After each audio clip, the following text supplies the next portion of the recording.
안녕하세요. 네, 성 어거스틴, 라틴어로 아우구스티누스. 인물에 대해서 아시나요? 왜 고등학교 때 윤리 시간에 배웠던 것 같아요. 뭐 신학자이면서 네, 맞죠. 또 서양 철학자. 뭐지? 참회록인가? 예, 맞아. 아우구스티누스의 참회록. 예. 저는 요즘 들어서 그분의 이야기를 자주 듣는데요. 네. 그 이후보다는 젊었을 때 정말 탕자처럼 방탕했다고. 탕자처럼 해, 탕자였지. 네, 그래서 이렇게 좋은 쪽에서 저는 아직까지 나도 희망이 있구나라는 걸 느꼈습니다. 네. 네, 기독교의 아주 대표적인 탕자. 그러나 성자가 됐잖아요. 탕자에서 성자로. 성 어거스틴이 그야말로 성자가 됐던 것은 그의 뒤에 30년 동안 아들을 위해 눈물로 기도했던 그의 어머니 모니카가 있었기 때문이라는 거 아시죠? 예, 오늘 회복을 도와주실 오늘의 주인공도요. 바로 어머님의 정말 신실한 기도와 하나님의 은혜로 돌아온 탕자에서 돌아온 서종현 선교사님 모십니다. 네, 모시겠습니다. 힙합으로 복음을 전하는 주청 프로젝트 서종현 선교사. 이것만 알면 힙합 어디서든지 이렇게 재밌게 들을 수 있어. 이 땅의 청소년들을 위해 하나님의 부르심을 받은 사람. 저 확신이 있습니다. 하나님이 나를 통해서 이 민족을 일으키겠다고 했습니다. 나를 통해서 이 나라의 청소년들에게 복음을 선포하겠다고 나한테 직접 말씀하셨어요. 십자가가 없는 세상에 예수님의 사랑을 전하는 서종현 선교사의 이야기가 시작된다.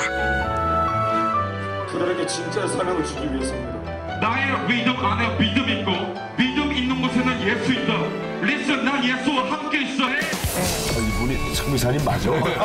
자유를 갈망하는 학생이었습니다. 노은 냄새가 막 살살 풍겨요. 우리 같은 쓰레기가 대체 자원이 될 겁니다. 예. 전도왕을 놓치지 않는 나날이었다. 네. 교회 오빠 출신이에요. 교회 오빠. 네. 정신병원에 사람들이 왔다 갔대요. 괜찮아져서 나갔다가 또 아파서 입원하고. 그들에게 제가 쓴 가사를 보여줘요. 있으면 너무 기뻐하는 거예요. 꿈을 이루는 방법도 잘 몰랐고요. 꿈을 꾸는 방법도 잘 몰랐어요. 처음 봤을 때는 건달 같고.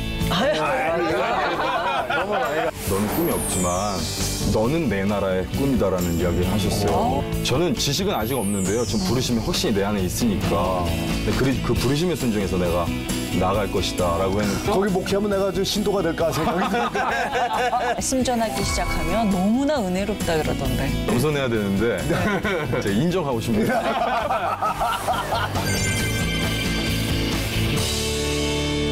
안녕하세요. 반갑습니다. 아까 대기실에서 인사했는데 처음 딱 뵙는 순간 이분이 선교사님 맞아? 목사님과 굉장히 조심스러워 하시더라고요. 그러니까 외모로 보면 선교사 얘기가 잘 안 나올 것 같은데. 그런 얘기 많이 들었죠? 저도 어색해요. 저도 어색합니다. 그걸 보고 깜짝깜짝 놀라시죠? 예. 근데 혹시 또 주위에서 이제 다른 분들 같은 경우는 아이고 선교사님 저 스타일을 조금 더 부드럽게 바꿔보시죠 그런 얘기는 안 하시나요?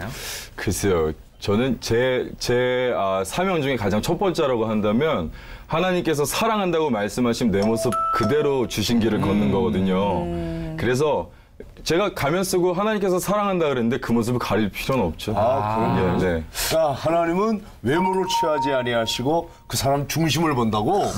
근데 이 인간은 또 외모를 봐요. 많이 그렇죠? 보죠. 네. 예. 그 외모를 보고 판단하고. 아니 근데 지금 뵙기에는 굉장히 그래도 정돈이 되신 상태신데 예, 우리가 오프닝에서 소개를 해드릴 때 돌아온 탕자라고 얘기했잖아요. 그래서 오늘 회복의 첫 번째 연관 검색어로 질풍 노도의 시기.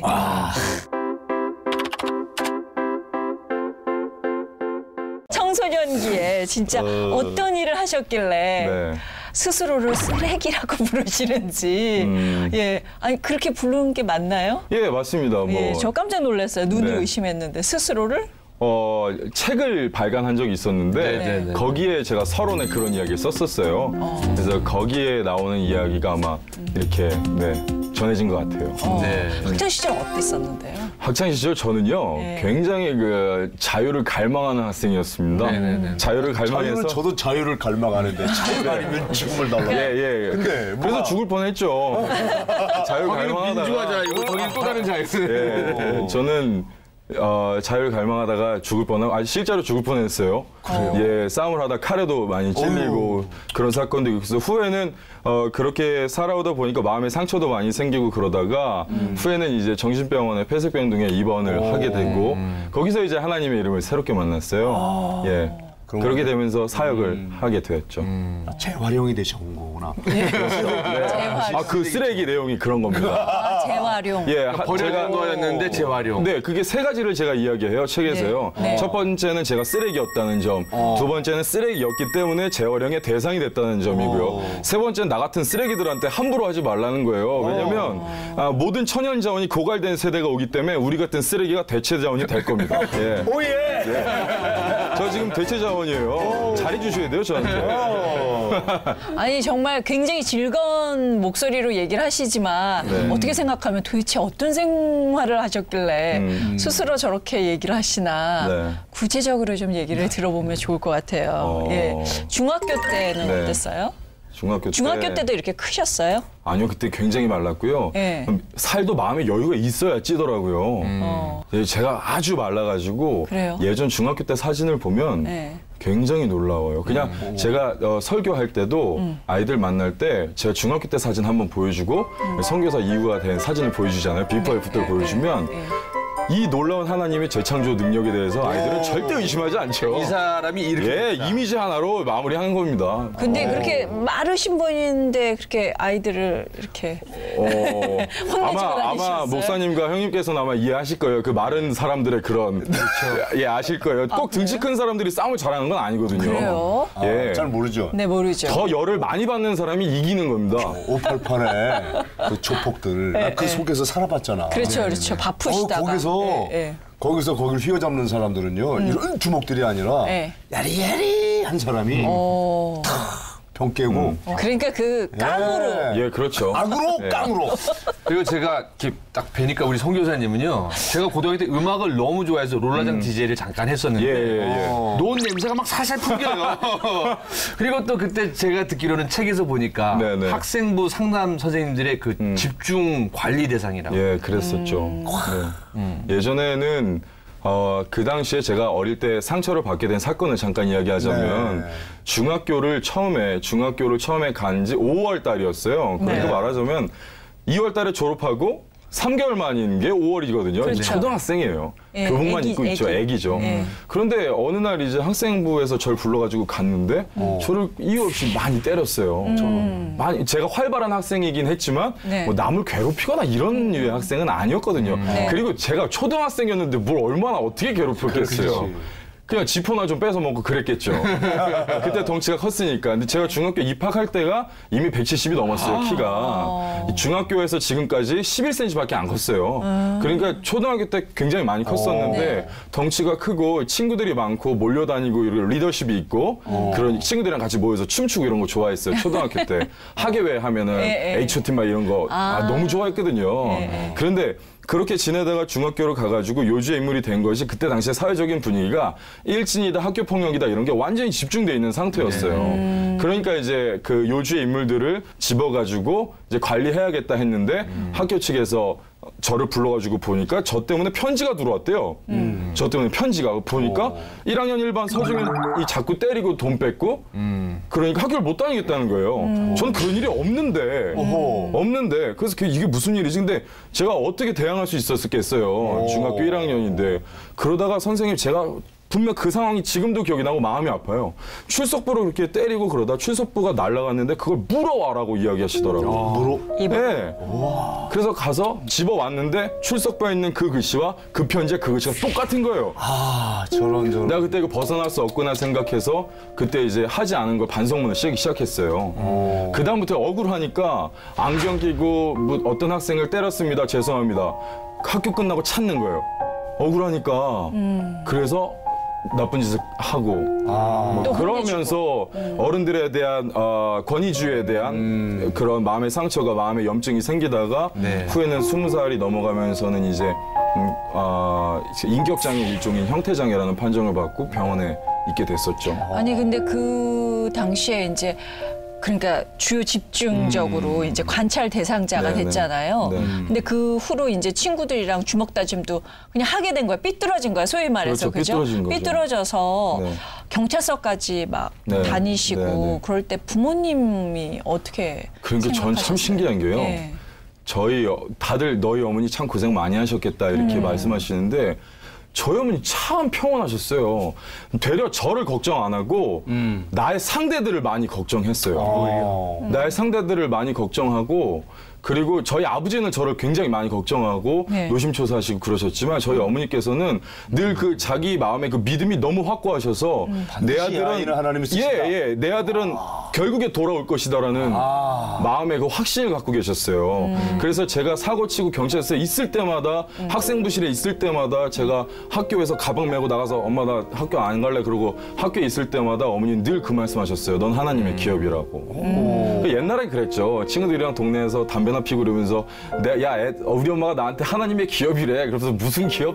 뭐 그 돈 좀 주냐? 그러면서 얘기하다가 고등학교쯤 되니까 나중에는 하나님의 기업인가 싶더라고요. 그러다가 무슨 내가 기업이야 이러다가 나중에 그걸 던지면서 난 하나님의 기업이다 라고 하고 자리를 나가게 되는 거죠. 네. 그러니까 정말 어머니가 그냥 끊임없이 확신을 계속 심어주신 거거든요. 네.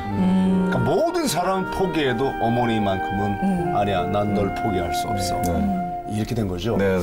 자, 근데 안산시 대표 날라리 학생. 안산시를 대표하는 네, 또 안산시네요. 학교에서는 문제였고, 근데 이런 사람이 교회 중등부인가? 네네. 에서 뭐 회장도 했다고. 저 중학교 3학년 때 회장했습니다. 회장 오빠였어요. 네. 제가 그 말도 많고 탈도 많은 교회 오빠 출신이에요. 교회 오빠. 네. 제가 솔직히 기타도 좀 쳤고요. 예, 제가 기타 가방도 하나 사보고 그렇게 했습니다. 면바지도 입어보고 제가 열심히 뿔당근도 쓰고 머리 길러서 젤도 바르고 그랬었어요. 그때는 이제 오해하시면 안 되는 게요. 뭐 어떤 홀리하다거나 이런 걸로 회장을 하지 않아요. 허우대가 좀 멀쩡하고요. 인기 좀 있고 저 허옇고 말 좀 하면 회장 시켜줍니다. 예, 제가 하자고 하는 거 아니고 투표를 하거든요. 리더십, 예, 인기 투표. 계속 이제 투표가 나오거든요. 근데 그 당시 기억이 나는 게 하면 그 사람 회장 후보 된 사람들이 나와서 공약을 해요. 중학교 3학년들이 그러면 다들 제가 회장이 된다면 뭐 이런 식으로 얘기하잖아요. 그러면 저는 이제 그 다른 말은 안 했고요. 이제 먹는 것과 이성적인 것들로 많이 최고죠. 예쁜 친구들을 많이 데려오겠습니다. 이렇게 해서 남자들의 그 표를 얻고요. 쓸어가지고. 예, 그런 식으로 해서 그렇게 됐어요. 근데 지금 저렇게 장난처럼 말씀하시지만 날라리긴 하였으나 네. 전도왕을 놓치지 않는 날라리였다. 네. 예, 항상 그렇게 전도를 열심히 하셨어요. 저 때문에 주변에 있는 전도 라이벌들이 저 때문에 전도 자체 포기했어요. 그러니까 만약에 딱 교회에서 딱 이렇게 그 뭐 경품이 딱 나와요. MP3 이런 거 나가잖아요. 그러면 그냥 그거는 제 거예요. 그러니까 문화상품권 5만 원권 뭐뭐뭐 나오지 않습니까? 네. 뭐 이렇게 자전거 나오잖아요. 머릿속에 툭툭 떠요. 저건 내 거고 누구누구를 데려오면 옆반에 누구누구와 누구누구 막 이렇게. 어릴 때 우리 문화개방 하지 않습니까? 그렇죠, 어릴 때. 그렇죠. 문화개방 하는데 제가 회장이었으니까 네. 주관을 해야 되는데 집사님들이 손가락질하면서 맨날 넌 못한다 그랬어요. 네 같은 날라리가 이걸 어떻게 하냐고. 그리고 일손이 있어야 할 거 아니냐고. 다들 학원 가고 바쁜데 좀 어이가 없는 거예요. 내 친구들 학원 안 가는데. 맨날 쉬는데. 내 친구도 학원 안 가고 다 길바닥에서 춤추고 있는데. 그래서 거기서 지금은 이제 은혜롭게 그 상황이 생각이 나요. 하나님께서 그들을 성전에 붙들어 두시려고 하는 게 제가 기억이 나는데 그때는 그냥 그 중등부실을 완전 그 춤추는 춤판으로 바꿨다고 많이 혼났죠. 문학의 밤 하면 시 읽고 그랬었는데 거기서는 춤을 추시고. 예, 머리 바꾸만 하고 그 강대상 있지 않습니까? 그거 막 부러지고 그랬어요. 뱅글뱅글 돌다가 막. 저 신발이 닳았잖아. 그러니까 얼마나 추운 발을 신는지. 목사님. 저런 형제는 어떻게 해야 되나요? 너무너무 좋아. 난 이렇게 확실하게 노는 사람이 나중에 확실하게 하나님께 쓰이는 거예요. 저는 좀 편안한 게 사실 우리 개그맨 후배들이 각기각수해서 능력도 있지만서도 놀아본 친구가 많거든요. 그러니까 지금 한참 우리 막내 동생 개그맨이랑 막 얘기하는 것 같아서 막 신이 나는데 근데 중요한 거는 이 대학 졸업하고 군대를 갔단 말이에요. 근데 훈련소에서 강제 퇴출인가? 퇴소를 당했어요. 네네네. 그러니까 그 퇴소란 제가 어렸을 때 중학교에 그 사건을 통해서 어른들에 대한 염증이나 갈증이 굉장히 심했어요. 그래서 저는 최일동 목사님 같은 분을 믿지 않았죠. 착한 척 하는 거겠지. 나도 가끔은 그런 생각해요. 착한 척 하는 거겠지. 말도 안 돼. 어떻게 그래. 어떻게 맨날 밥을 터. 네 이렇게 생각했거든. 근데 그게 그 시간이 지나면서 지금 그게 사라졌는데 예전에 그 권위주의에 대해서 강한 부정이었어요. 근데 군대를 가니까 제가 유일하게 날 살아있다고 느끼게 해주는 게 음악이었는데 가사를 써야 되는데 쓸 게 없으니까 펜 가져간 걸로 종이가 없으니까 훈련소에서 손에다 이렇게 뭘 적고 있었어요. 그래서 밥 먹으러 가래요. 제가 지금 생각 어이가 없죠. 밥 먹고 이거 쓰고 가겠습니다 그랬어요. 근데 이제 아니 서중희 올려봐 지금 여기 군대입니다 뭐 안 됩니다 막 그러는 거예요. 그래서 당연하죠. 아니 쓰고 간다고 이렇게 된 거죠. 권위적으로 나오니까. 그래서 이제 군대에 있는 군 병원에 가서 검사해 보니까 단체 생활을 할 수 없는 정도다. 그래서 지정병원에 가서 검사를 해봐라. 라고 해서 안산에 있는 고대병원에 갔던 거예요. 그랬더니요. 그때 입원 생활을 시작하게 된 거고. 그랬구나. 네. 그때 그러면 어떤 증상이 있었나요? 형태장애? 그걸 그 권위주의. 형태장애. 네. 그러니까 그 말하죠. 권위주의는 꼴을 못 보는 거지. 그러니까 이제 그러니까 뭐 이렇게 규범적이거나 억지로 시키면은 예를 들어서 1에서 100까지 가려면 1, 2, 3, 4, 5, 8 쭉 해서 99까지 가야 100까지 가는 건데 저는 이게 100에서 뛰어서 100을 가버리는 거예요. 처음에 하나 딱 마음에 안 들면 뭐 계산도 해야 되고 왜 저러실까 뭘까 이런 게 아니라 그 사람의 모든 것을 다 묵인하고 바로 폭력적으로 대응하려고 하고 이렇게 그럼 나타나는 현상이 폭력성. 폭력적이고 욕설하고 이게 사실 정신병은 아니잖아요. 그게 일종의 뭐라고 신경증이죠. 신경증이지. 강박증 같은 거예요? 강박증. 그러셨구나. 강박증이죠. 그 이 순간에 근데 우리가 정말 새로운 삶을 만나는 얘기를 해야 될 것 같은데요. 그래서 두 번째 연관 검색어로 천국 소망입니다. 그 정신병원에서 정말 천국에 대한 상상을 많이 하셨다고요? 많이 했죠. 정확히 얘기해야 될 것은 이것은 환상이 아니고 상상을 한 거예요. 상상. 그래서 그 정신병원에 가고 보니까 어떤 일이 있었냐면 참 마음에 짐진 사람들을 많이 만나게 되지 않습니까? 제 음악은 이전에는 불법이었어요. 집에서도 불법이고 아버지한테 불법이고 학교에서 불법이고 너 음악 왜 그렇게 가사 쓰고 네 미래가 어디 있는데 그걸 제거 하는 거야 이런 것만 계속해서 들어오다가 거기에 가니까 그들에게 제가 쓴 가사를 보여줘요. 있으면 너무 기뻐하는 거예요. 너무 기뻐하고 그러면서 마음에 소망을 품기 시작해서 이 사람들을 돕고 싶다. 근데 말이 안 되잖아. 내가 똑같이 환자복 입고 똑같이 아픈데 돕긴 뭘 도와 라고 생각하다 어느 날 밥을 먹는데요. 정신병원 가면 중간에 유리관 이렇게 돼 있어서 안에서 밥을 먹고 뒤에서 의사 선생님들이 차트에 기록도 하고 뭐 그래요. 기록도 하고 그래요. 되게 많이 사람들이 아프니까 뭐 우리 우스갯소리라도 이런 얘기를 하지 않습니까? 그곳에 가면 정상도 아파진다라는 얘기 많이 하는데 그럴 정도로 정말 각양각색의 사람들이 모여 있잖아요. 그런데 저기 흰 가운을 입고 계신 의사 선생님은 여기서 밥을 먹고 있지도 않고 마음에 이와 같은 임상도 없고 그리고 한식탁에서 밥을 먹고 있지 않잖아요. 그런데 나는 여기서 이들과 함께 밥 먹고 있고 같은 환자복을 입고 있는데 같은 임상에 마음에 병이 있어요. 내가 할 바가 있을 거란 얘기죠. 그때부터 이제 내가 밤에 가사 써서 아침에 이제 보여주고 막 그랬어요. 그러다가 이제 그 중학교 1학년 때 심겨있던 복음의 씨앗이 하나님께서 원하시는 완벽한 시간에 갈라지고 싹을 내기 시작한 거예요. 그러니까 정신병원에 사람들이 왔다 갔다 해요. 괜찮아져서 나갔다가 또 아파서 입원하고 하는 걸 보면서 도대체 우리 인간이 가져야 할 꿈이 무엇인가?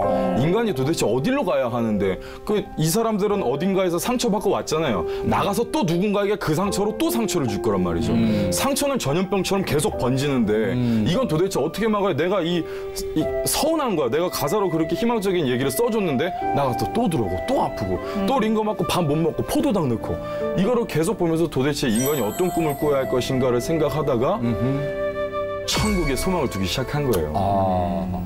인간이 꾸어야 할 꿈에 대해서 소망할 것에 대해서. 그래서 그때부터 이제 예전에 그 전두환이 돌아온 거죠. 근데 중요한 거는요. 네. 장소도 참 중요할 것 같은 게 정신병원에서 성경책 들고 전도를 한단 말이에요. 근데 네. 본인은 진심이에요. 네, 네. 근데 또 다른 분들의 입장에서 보면은 저 친구 절에서 여기 들어왔나라고 오해를 할 수도 있잖아요. 제가 그런 생각은 안 해봤는데 지금 생각해 보니까 네. 저는 그들에게 내부인이었어요. 그들에게 같은 내부인이었기 친구예요. 때문에 네. 제가 그래 보이진 않았을 것이고 예수 그리스도의 이름이 인간의 옷을 입고 맨발로 땅에 서 있었던 것 같은 이치겠죠. 그의 발에 흙이 묻어 있고요. 네. 그가 목이 말랐고요. 그가 얼굴에 수염이 난 것과 그게 유대인이라는 것과 같은 이치였을 것 같아요.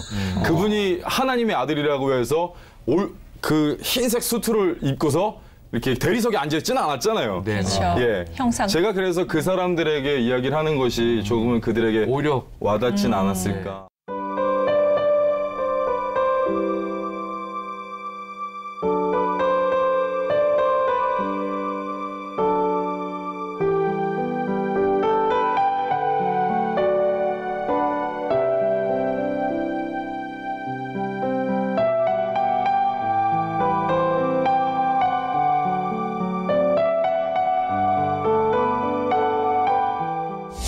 지금 막 가슴이 뛰는데. 너무 꼭 만나야 될 사람을 만났어요 지금. 너무 솔직해서요. 너무 파고하다. 난 지금 거의 그 말이 그냥 콱콱 꽂혀요. 거기 목회하면 내가 좀 신도가 될까 생각이 드는데. 근데 나는 선교사님이 상처받은 사람으로서 상처받은 치유자가 된 건 공감이가. 네네. 그 충분히 상처받은 사람이 네네. 상처받은 사람 치유하니까. 네. 근데 그 자신을 제어하지 못하는 그 충동성. 이게 어떻게 제어가 됐냐. 제어가 되냐 이거. 제가 말씀의 확신을 갖고 있는데요. 말씀을 이야기하면 제 생각이 그렇습니다. 제가 이 자리에서 세 분 앞에서 제가 어리지만 하나님의 이름으로 하나님의 말씀을 선포한다면 여러분들의 귀가 먼저 듣지 않고 제 귀가 제일 먼저 듣거든요. 회복은 저에게 먼저 있는 거죠. 그러니까 제가 만약에 세 편의 설교를 하기 위해서는 적어도 97개의 메시지가 저에게 올 거란 말이죠.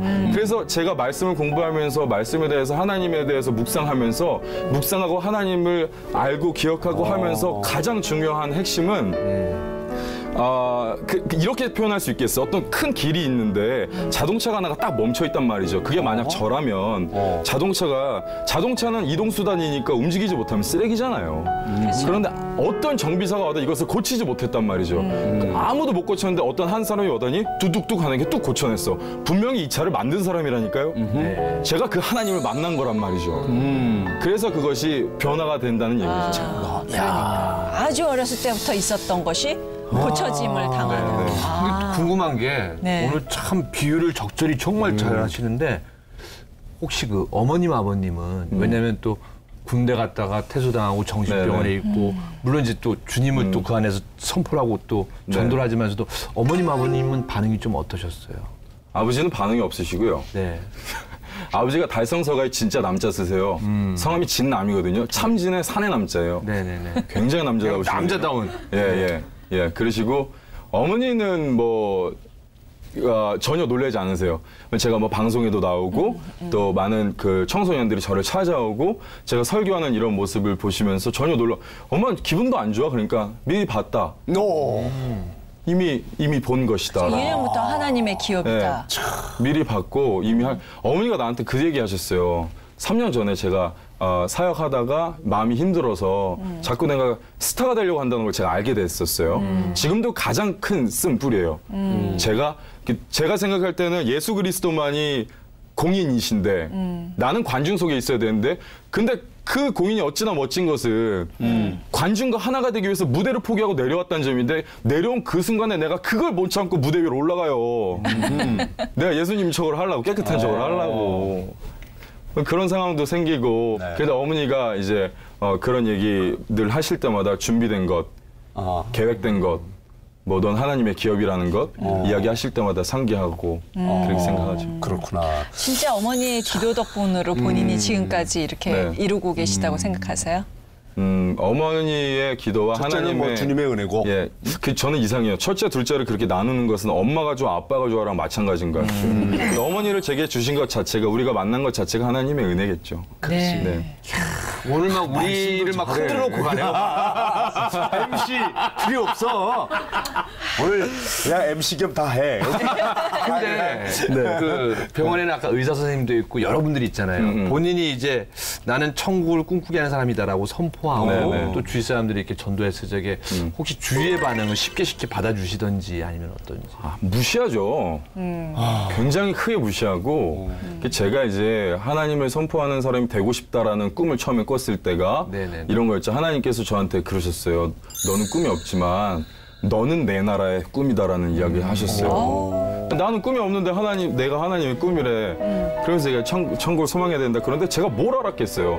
교회만 다녔지 사도신경이 뭔지. 그렇게 사도신경을 그러니까 신학적으로 잘 모르니까 이게 어떻게 발생이 됐으며 왜 이것을 알아야 하며 이런 걸 전혀 모르니까 제가 말씀을 전하고 싶어요라고 얘기하는 촉촉 사람들이 시비를 걸죠. 너 뭘 안다고? 너 도대체 뭘 알아? 너 성경은 아니 이런 얘기를 계속 하는 거예요. 그렇죠. 저는 그때마다 이제 전투적으로 대응했죠. 저는 지식은 아직 없는데요. 전 부르심이 확신이 내 안에 있으니까. 근데 그 부르심에 순종해서 내가 나아갈 것이다라고 했는데 친구들은 좋아했어요. 어릴 때부터 같이 말썽 피우던 친구들은 좋아했어요. 제가 그래요? 날라리 중에서도 날라리였거든요. 그러니까 얘네 부모님도 절 싫어했어요. 그렇겠죠. 근데 후에는 이 부모님도 절 좋아했어요. 그러니까 그래서 얘네 부모님들도 다 자기는 예수가 뭔지 모르겠지만 이렇게 변한 걸 보니 얘가 예수를 만나서 내 아들한테 좋구나. 그죠? 아들한테 착한 행동하라고 하니까. 얘가 예수를 믿으니까 친구들도 나 예수님 잘 모르겠는데 네가 예수 믿고 안 건드니까 좋다. 그렇게 됐었죠. 근데 이제 정신병원에서 퇴원을 하고 그리고는 이제 정말 선포를 하고 사역을 시작하셨잖아요. 근데 현실적인 문제가 굉장히 많았었다면서요. 제가 어느 정도 처음에 얼마나 제가 개념이 없었냐면요. 제가 굉장한 개념 상실주의자였어요. 처음에 이제 제가 CCM 힙합 음악을 처음에 만들어서 이제 그걸 가지고 정심정보산업학교라는 안양 여자소년원에 일종의 갔었어요. 소년원이죠. 여자분들이 거기 가가지고 이제 하는데 막 울면서 하나님 얘기하고 그러다 제가 더우니까 아무 생각 없이 옷을 벗어요. 그럼 나시를 입고 있거든요. 몸에 반이 문신이에요. 문신이 다 있더라고요. 목사님이 얼마나 놀라셨겠어요. 그게 지금 생각하면 아찔하다니까요. 제가 그렇게 이제 생각이 없었다 보니까 너무 목사님들이 그렇게 하셨죠. 그러다가 이제 고신 목사님들을 만나면서 그분들이 네가 말씀을 선포할 그 열정을 갖고 있고 그 부르심이 있다면 와서 교육하고 공부하고 그래서 선교사로 파송해서 네가 말씀을 선포할 수 있는 사람으로 형태를 갖춰야 되잖아요. 그런 것들에 대해서 이야기하고 우리가 합심해서 그 일을 진행하기로 해서 지금까지 오게 된 거죠. 지금은 많이 관리해 주세요. 저희 목사님들께서. 저도 이렇게 믿음이 깊어서 또 여러 군데 하지만 또 저도 이렇게 키극인 배우다 보니까 이렇게 재미나게 하다 보니까 아니 저놈의 날라리 집사라고 얘기를 받았는데 우리 선교사님도 역시 아니 저 날라리 선교사라는 얘기 좀 들었을 것 같아요. 뭐 듣는데 저는 기분 좋아요. 오히려 기분 좋아요. 하나님께서 지어주신 그 모습 그대로를 저는 날라리를 짓이라고 표현해도 된다면요. 전 날라리 짓에는 제가 일가견이 있거든요. 근데 하나님께서 완벽하신 이유는 모든 인간을 다르게 만들었다는 점이지 않습니까? 이제 세 분과 제가 잘하는 게 다 다른데 인간이 한 가지 기준만 딱 걸어둔다면 누군 못하고 누군 잘하겠죠. 근데 하나님께서 내가 이걸 잘하게 만들어 놓으셨는데 제가 능히 해야 될 일이 이것이라면 지금 부르심과 은사에는 후회하심이 없다는 말이 여기에 있다고 생각해요. 인간이 다 다르게 만들어졌으니까요. 그래서 저는 그 말이 되게 기분이 좋고 오히려 받아들인다. 근데 뭐 소문에 의하면 정말 말씀 전하기 시작하면 너무나 은혜롭다 그러던데. 너무나 어렵대? 제가 겸손해야 되는데 제가 인정하고 싶네요. 이 순간 하나님께서 이곳에 나를 왜 보내셨냐면 교회를 그저 왔다가 갔다 하는 가짜들을 불러내고 그들에게 진짜의 사명을 주기 위해서입니다. 저희 어머님은 어떻게 저한테 그랬어요? 소중한 선교사님, 사람들이 손가락 치기도 쫓겨났대. 너는 아프리카가 아니라 너는 세상에 파송된 선교사잖아. 네가 그 모습 그대로 지어진 이유가 있네. 당신은 성경을 잘 몰라요. 아무것도 모르는데 왜 그렇게 하고 있죠? 아직 준비가 안 됐어요. 아니요. 얼떨결에 예수 따라갔다가 베드로는 세상을 바꿨습니다. 저는 들었어요. 저는 확신이 있습니다. 예수를 다른 곳에다 찾지 마시기 바랍니다. 여러분들이 사랑하는 그곳 가운데 예수가 있어. 오케이, 다시 한번. 나의 믿음 그 속에는 믿음이 있어. 오케이. 나의 믿음 안에 믿음 있고 믿음 있는 곳에는 예수 있다. Listen, 난 예수와 함께 있어. 아멘. 네, 그 소년원에 주로 사역을 굉장히 많이 하신다고 들었어요. 예, 그 여자 소년원도 가세요? 네. 가고 있는데 지금 안 간 지 1년 됐고요. 그전에는 계속해서 가고 있었고. 어때요? 좀 다른가요? 많이 다르죠. 많이 달라요. 저는 확실하게 그 남자들한테 인기가 많은 타입인 건 확실하고요. 그러니까 여자 소년원은 다녀오면 아이들이 편지를 산더미처럼 보내요. 근데 그게 다 그 연애에 대한 갈망이라서. 그러니까 처음에 제가 성경을 공부하게 된 계기가 그 아이들 때문이에요. 처음에 저 막 이래 뭐 성경 무슨 소용이야 막 이런 타입이었어요.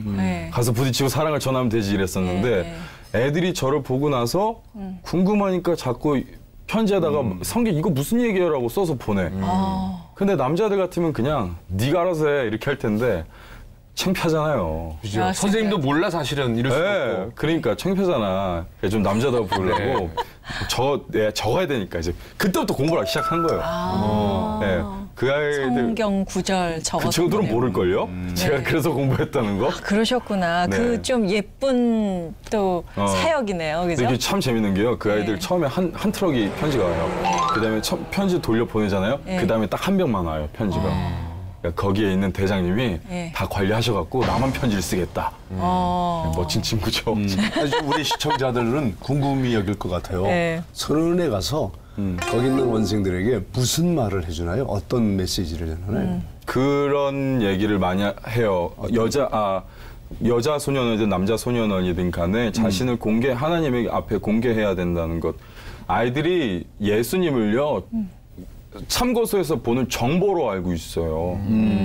그래서 말하자면 기도해라 그러면 이렇게 기도해요. 하나님 제가 여기 나가서 잘 살 수 있게 해주시옵시고 뭐 해주시옵시고 주께서 주신 은혜가 이렇게 얘기한단 말이죠. 하나님께서 원하는 것은 그것이 아니라 이제 자연스러운 대화고 또 이제 공개가 무슨 말이냐면 예를 들어서 어떤 진주조개가 진주를 품으면 진주조개잖아요.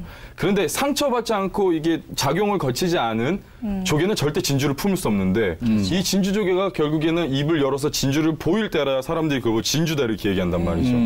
그래서 너희 안에 아무리 금은부화가 숨겨져 있고 아무리 큰 꿈이 있다 그래도 그것을 보이지 않으면 한낱 상처받은 사람에 지나지 않을 것이고 그 상처를 공개하면 하나님께서 문둥병자를 고치듯이 너희를 터치하실 것이라는 얘기를 하죠. 하나님 앞에 문둥병자가 가면은 그게 이런 애들한테 이런 비유를 써요. 복권 당첨되게 해달라고 계속 기도하면서 복권을 안 사.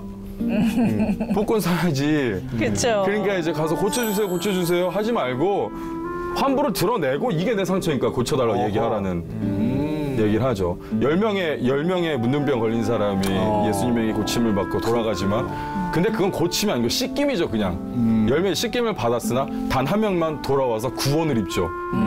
구원받는 사람이 되라는 거죠.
저는 깜짝 놀란 게요.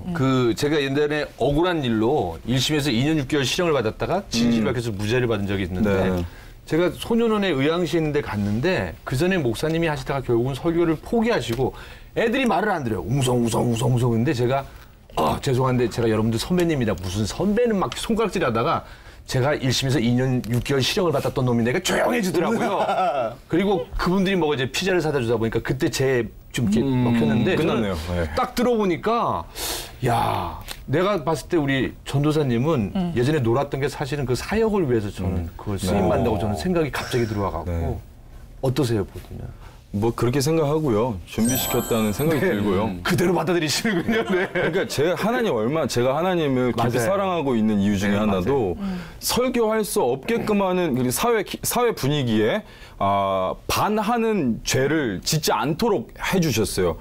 예를 들자면 여성적인 문제라거나 칼에 대한 얘기를 해도 제가 상해를 입힌 적은 없거든요. 싸우다 제가 당하거나. 본인이 죽을 고비에 가. 그런데 신기하게 이게 어디 가면 얘기거리가 돼요. 내가 하진 않았지만 그런 얘기거리가 되고 하나님께서 저를 변화시킨 이야기를 할 때에도 듣는 사람들에게 되게 위험한데라는 그러니까 제가 예전에 중고등학교 때 저의 주변은요 왕따가 없었어요. 가장 싫어하는 거였어요. 가장 누구를 따돌리고 막 이렇게 하는 거. 전 그래도 의리 있는 날라리였거든요. 예. 근데 그런 남학생이 무슨 죄를 그렇게 오토바이 타고 싸움하고 이런 거였겠지만 예수님도 맞았고요. 예수님의 제자들도 다 맞고 전도했어요. 네네. 그러니까 저도 초창기에 청량리에서 집단 구타를 당한 게 그때는 끔찍하게 정말 아픈 일이었는데 지금 생각하니까 그때 그 맞은 일을 지금도 얘기하면 다 감동이 돼. 모두가. 네네네. 잘 맞으셨어요. 목사님 잘 맞으셨어요. 저는 궁금한 게 조금 전에 이제 권영찬 씨도 그랬잖아요. 자기도 그런 어려움이 있었다라고 하니까 다 그들의 눈빛이 달라지더라. 그러니까 정말 그런 소외된 우리 청소년들을 사역할 때 그런 내부인으로서 같이 사역을 하시는 거잖아요. 그렇죠. 근데 우리 목사님 그러시잖아요. 그 10대, 20대들 만나면 얘기하기가 어렵다. 내부인이 될 수 있는 비결이 뭘까요? 내부인이 모두가 다 내부인이 될 수는 없죠. 그러니까 가장 큰 문제는 내가 어떻게든 이것을 모든 것을 해볼 수 있으리라고 생각하는 리더의 잘못이 커요. 그러니까 예를 들자면 한 명의 리더가 세워준 그 리더는 모든 걸 할 수 있는 것처럼 소망을 품게 되고 실제로 조금 되면 초면에 걸려서 그렇게 할 거라고 생각하죠. 그런데 가장 중요한 것은 모두가 다 그걸 해독을 해야 돼요. 청소년들의 언어를 해독을 한다는 얘기죠. 모두가 다 해야 될 일이에요. 해독은요. 모든 전원이 해야 될 이 아이가 막 욕설을 섞어가면서 얘기를 했을 때 대부분의 어른들은 그렇게 욕을 하면 안 되지를 이야기하지만 해독을 할 줄 아는 사람들은 이 아이가 그래서 어떤 이야기를 하는지를 알려고 해요. 아프고 나는 얘기도 하는 거고. 해독은 해야 되는 것인데 해독은 모두가 해야 되는 것이고 그리고서 이제 내부인을 알아야 돼요. 그러니까 어디에 이 아이에게 소개시켜주면 되는 이 아이의 내부인을 알고 있어야 된다는 얘기죠. 그렇지. 근데 한 개인이 알기가 참 어려워요, 많은 사람은. 그래서 제가 진행하고 있는 게 내부인 이 뱅크라는 걸 해요. 내부인 뱅크? 예, 제가 이제 전국적인 이 설교 사역을 하다 보면 저랑 비슷한 또 아픔이 있는 청년들이나 전도사님 목사님들을 많이 만나죠. 그럼 그 사람들이 이렇게 모아가지고 그들의 어떤 상처가 있었는지 이런 것들을 갖고 있다가 비슷한 경험을 그러면 이제 네트워킹이 돼 있잖아요. 그렇죠. 그러면은 그 내부인이 가서 상담을 하거나 이게 되죠. 그러니까 해독은 모두가 해야 되되 네트워킹은 자기가 다 하는 건 아니다. 그렇죠. 그래서 내부인 뱅크라는 걸 갖다가 만드셔서 또 거기서 끝나는 게 아니라 내부인 뱅크에서 치유를 하는 힐링 센터도 또 지금 운영하고 계십니다. 그러니까 대여섯 명의 아이들로 이루어져 있어요. 그래서 외국인 학교를 다니다가 이런 한국 문화에 적응하지 못하는 학생이라거나 소년원 갔다 온 이후에 학업이 중단된 학생이라거나 또 조선족에서 어떤 자신의 불분명한 정체성 때문에 고민하는 학생들도 있고요. 그런 아이들을 모아가지고 이런 아이들의 가장 큰 특성이 뭐냐면 커뮤니케이션이 안 돼요. 말하자면 지금 형님이랑 저랑 이렇게 이야기를 하면 만약에 여기에 빨간 소방차 하나가 딱 서 있다고 생각해 보자고요. 그러면 저는 이 빨간 자동차를 보면 울지도 몰라요. 어렸을 때 빨간 자동차에 친구가 치여 죽었으면 제가 울지도 모르죠. 네네네. 근데 형님께서는 어렸을 때 그 빨간 자동차 뒤에 몰래 숨어갖고 막 타고 재밌게 놀던 기억이 있어요. 네네. 재밌단 말이죠. 그 때문에 저희 싸운다고요. 이걸 놓고. 이게 나쁜 거다 좋은 거다. 아이들은 우리 청소년들은 갓난아기들이 아프다는 말을 모르니까 아프면 우는 거거든요. 네네네네. 우리 애들이 같아요. 아프단 말을 다른 표현법을 모르니까 우는 건데 이 힐링센터에서 하는 건 그런 거예요. 커뮤니케이션을 할 수 있도록 이 빨간 차에 대해서 내가 이야기할 수 있도록 이야기하는 것인데 지금까지 많이 있는 시스템 중에 하나는 이런 아이들을 모아서 공연을 만들어서 올리거나 정말 많았죠. 그쵸, 근데 그쵸. 저희가 하는 건 그게 아니고 공연은 기획을 합니다. 그러니까 5명을 하면 작가 1명에 뭐 음향 디렉터 1명이 있고요. 그다음에 공연장을 섭외하는 친구가 있고 뮤지션들을 섭외하는 친구가 있어요. 예를 들어서 공연장을 섭외하는 친구다. 그러면은 이 친구는 이제 이 친구에게 제가 공연장 정보를 싹 다 모아서 줘요. 그럼 이 친구는 일일이 다 전화를 해보고 거기 가보고 공연 기획자랑 이미 저랑 얘기가 돼 있는 사람들이죠.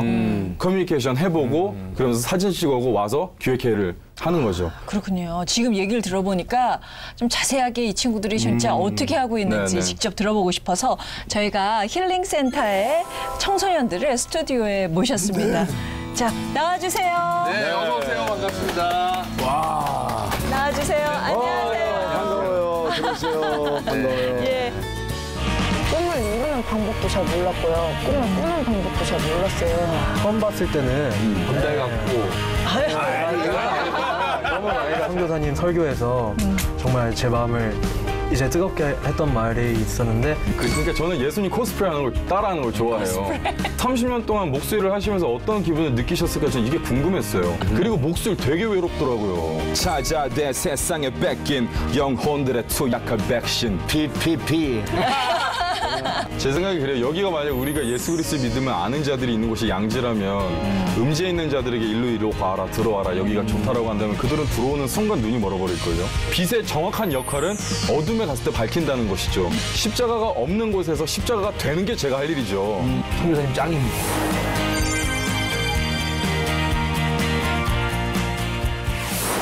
내게 말씀하신 곳 아버지의 마음 향하신 그곳에서 예배합니다 찬양합니다 그곳에서 그 땅을 만드신 분은 성령의 바람 나의 눈을 적시네 내 노래 주를 예배하네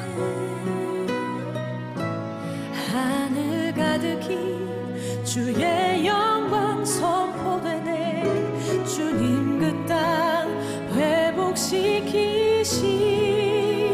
회복시키시네 나의 노래가 주를 향한 예배가 그 땅을 회복시키네 생수의 강이 넘치네 가라 하시네 주님 명하신 그곳 내겐 두려움 전혀 없네 성령이 나를 인도하네